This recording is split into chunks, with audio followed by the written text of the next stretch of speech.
हमेशा की तरह हम ये देख रहे होते हैं कि कराची में जब भी इम्तिहानात हो रहे होते हैं, मैट्रिक के इम्तिहानात, वहाँ पर कोई ना कोई स्कैंडल निकल के सामने आ रहा होता है। या तो पेपर आउट होने की बातें हो रही होती हैं या उसके लिहाज से इम्तिहानात में उस तरह से तैयारियाँ मुकम्मल नहीं होती, इंतजामात नहीं होते, कि लोड शेडिंग बहुत ज़्यादा हो रही होती है। बच्चे जो हैं वो पसीना पोंछते रह जाते हैं, ना कि ये कि वो अपने पेपर पर ध्यान दे सकें। और पिछले साल क्या सूरत हाल थी और इस मरतबा किस तरह के इंतजामात थे, इस हवाले से बात करके। लेकिन साथ साथ एक और नाखुशगवार वाक़या जो पेश आया कि अब जो डाकू है वहाँ पर अमन के ये हालात हैं कि वहाँ पर जो 2 मैट्रिक के स्टूडेंट्स थे वो पेपर देने के लिए जा रहे थे और रास्ते में उनको लूट लिया गया। उनका एडमिट कार्ड भी ले लिया गया, वॉलेट सब कुछ उनसे ले लिया गया, बट ऑब्वियसली उनको पेपर देने की इजाज़त दे दी गई थी स्पेशल केस बना। लेकिन हम कुछ दिन पहले देख रहे थे जब पहला दिन था इम्तिहानात का और कंप्यूटर साइंस का पहला पर्चा था, बच्चे एहतजाज कर रहे थे इसी एडमिट कार्ड के लिए। अब जो है डाकू वो उसी तरह के एडमिट कार्ड बच्चों के लेके, मतलब मल्टीपल मुश्किलात ऐसा ही है, मुश्किलात बार बार जो है वो सामने आ रही होती है। इस हवाले से बात करते हैं। हमारे साथ इस वक्त मौजूद हैं कराची से हमारे रिपोर्टर ने हमें ज्वाइन किया, सिप्ते हसन। सिप्ते, बहुत शुक्रिया ज्वाइन करने के लिए। सिप्ते, ज़रा बताइएगा कि लास्ट ईयर से अगर इंतजामात का अगर हम कंपैरिजन करें तो इस मरतबा के क्या हालात आपको नजर आते हैं? क्योंकि मामलात तो वही दिखाई दे रहे हैं, बिजली नहीं है, बच्चे वहां पर परेशान बैठे हुए हैं। इस मरतबा क्या सूरत हाल है? बिल्कुल सवीन, बहुत शुक्रिया।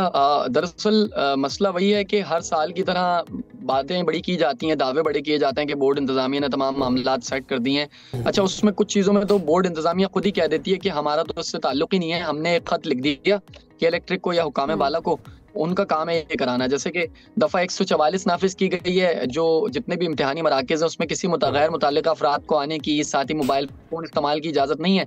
लेकिन अगर उस पर इम्प्लीमेंट नहीं हो रहा तो बोर्ड इंतजामिया कहती है कि ये काम तो हुकूमत का है। इस तरीके से अगर वो बिजली की बंदिश है और वो कहते हैं कि भाई हमारे जो सेंटर्स हैं उसके ऊपर लोड शेडिंग हो रही है, तो वो कहते हैं ये काम तो के इलेक्ट्रिक का है, हमने उसको खत लिख दिया है, पता नहीं वो कब होगा, सिलसिला कब रिजॉल्व होगा, तो फिर वो उनसे जवाब तलब किया जाता है। तो ये वही तमाम तर चीज़ें हैं जिसका जिक्र पिछले साल भी हो रहा होता है और वो इस साल भी उसी शिद्दत से जारी है। मतलब लास्ट ईयर भी आप इसी तरह की बातें बता रहे थे, यही रिपोर्ट कर रहे थे कि कराची में इस तरह की बद इंतजामी है, बूटी माफिया, नकल इसी तरह हो रही है। ऑल दो सेक्शन 144 का नफाज किया गया है, लेकिन उसके बावजूद बूटी माफिया सरगर्म है। तो किस तरह वो लोग आ जाते हैं, किस तरह वो अपना पूरी कार्रवाई डालते हैं?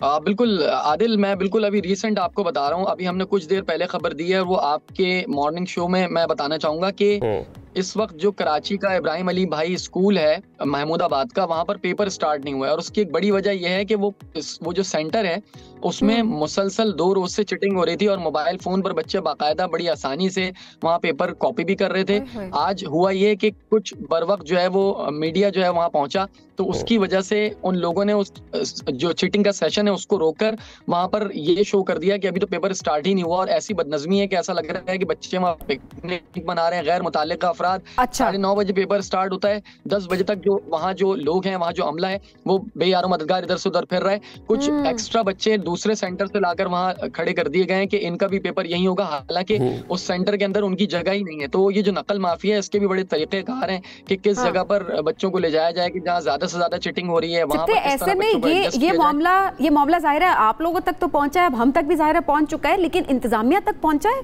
क्या? वहां पर कोई एक्शन लिया जा रहा है इस हवाले से, या तहकीकात हो या फौरन वहां पर कोई पहुंचा हो?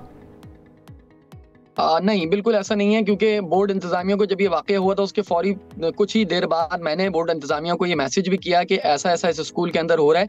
लेकिन उनकी जानिब से जो विजिट किए जाते हैं सुबह के औकात में, हम देखते हैं कि बोर्ड के जो लोग निकलते हैं वो 2 से 3 स्कूल्स में निकलते हैं। वो प्राइवेट स्कूल्स होते हैं और वहाँ हालात बड़े बेहतर होते हैं। और हम 2 दिन से जो पिछले स्टेटमेंट सुन रहे हैं चेयरमैन मैट्रिक बोर्ड का, वो यही होता है कि हम जिन स्कूलों में हमने दौरा किया वो बहुत वहाँ पर सिलसिला बहुत बेहतर था, वहाँ चिटिंग नहीं हो रही थी, वहाँ मोबाइल फोन किसी के हाथ में नहीं था। लेकिन ऐसे स्कूलों की निशानदेही होने के बावजूद भी उनका विजिट नहीं किया जाता और उसका नुकसान ये होता है कि वहाँ ये चीटिंग भी चलती रहती है। वहाँ पर ये जो माफियाज हैं वो कहीं ना कहीं अपना काम जो करते हुए दिखाई देते हैं। सिप्ते, आप बात बोर्ड की कर रहे हैं, कंट्रोलर इम्तिहानात की बात कर रहे हैं, सिंध गवर्नमेंट क्या कर रही है, वजारत तालीम सिंध क्या कर रही है, उस हवाले से बताएं। 2008 से मुसलसल गवर्नमेंट है पाकिस्तान पीपल्स पार्टी की सिंध में, तो एक बड़ा मसला अभी तक हल नहीं हो पाया। हाँ बिल्कुल आदिल, कल भी हमने इस हवाले से बात की चेयरमैन मैट्रिक बोर्ड से। उन्होंने सबसे पहला काम यही कहा कि हम हमें जो वजीर साहब हैं, जो वजीर तालीम है, वो हमें रोज स्ट्रिक्ट ये हुक्म देते हैं कि आप ये चीज़ों पर इम्प्लीमेंट कराएं, और हम इसकी कोशिश करते हैं। मतलब हर बार ये जो जवाब मिलता है, क्योंकि ऑब्वियसली जो सिंध गवर्नमेंट है वो जो बोर्ड है मुताल्लिका उसको कहती है कि आप नकल माफिया को रोकिए, आप तमाम तर चीज़ों के ऊपर काबू पाइए, और वो ये कहते हैं कि हम इसकी कोशिश कर रहे हैं। हमने हुक्काम को लिख दिया है, हम जो दफ़ा 144 है उसके निफाज के लिए पुलिस का काम है कि वो इसके ऊपर इम्प्लीमेंट कराए। और वो अब जब पुलिस से बात की जाती है तो पुलिस कहती है कि हम हर सेंटर के ऊपर 2-2 गाड़ियां तो लगाने से रहे, हमारे पास इतनी नफरी है कि हम पूरे जो शहर है उसके अंदर वही वाले मामलात नजर आ रहे हैं कि एक दूसरे पर डाल रहा है, जो हमेशा हम देख रहे होते हैं, दूसरा तीसरे पर डाल रहा है, और समझ नहीं आता कि असल जिम्मेदार कौन है और असल जिम्मेदारी किसकी है कि वो वहां पर तमाम मैनेजमेंट तमाम जिम्मेदारी को कबूल करके वहां पर इम्प्लीमेंटेशन करे। सबसे बहुत शुक्रिया हमें ज्वाइन के लिए, तफसीलात से आप हमें आगाह कर रहे थे।